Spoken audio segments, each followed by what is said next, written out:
one thing that we as Muslims need to do in North America is begin to professionalize the masjid. We're only going to be as well respected as to the extent that we are respectable. And it makes sense when things are kind of in the startup phase that everything's kind of volunteer and everything's kind of loosey-goosey, and there's a time and a place for that. And Allah can put a lot of barakah in that. There can be a lot of blessing in that. But that shouldn't be enough for us. We should have higher aspirations than that. And so the masjid as an institution should always be looking to what's the next step? How are we going to further professionalize things? The first thing, obviously, to professionalize in the masjid is the imam, the religious leader, because you need somebody instead of what a lot of communities that are kind of far afield, or if they don't have an imam, what they end up doing is they end up kind of having a bunch of respected people in the community just take turns giving a khutbah, take turns leading the prayer. That's a stopgap kind of solution, but it's not a long-term solution because you need somebody who has the level of exposure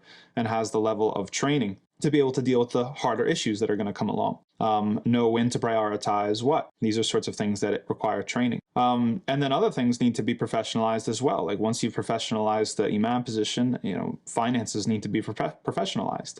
People are going to give you their money, their hard-earned money for zakat or for zakat al-fitr or for charity, sadaqah, all these sorts of things.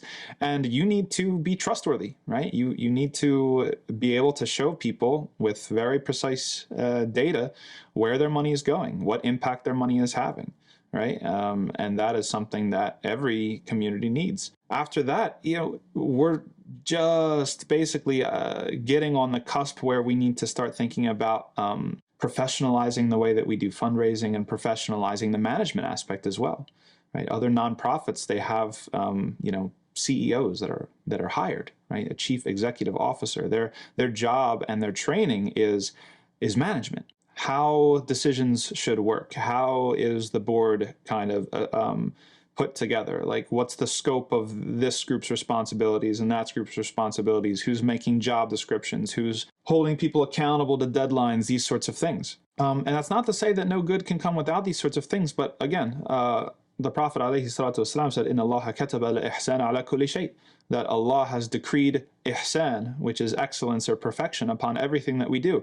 And if there's going to be one thing in our lives that we are trying to perfect, shouldn't it be the masjid, right? As opposed to, not as opposed to, they're not conflicting, but we recognize immediately the logic of seeking perfection, seeking professional development, seeking to fine-tune our skills when it comes to our dunya, when it comes to our career, when it comes to our livelihood.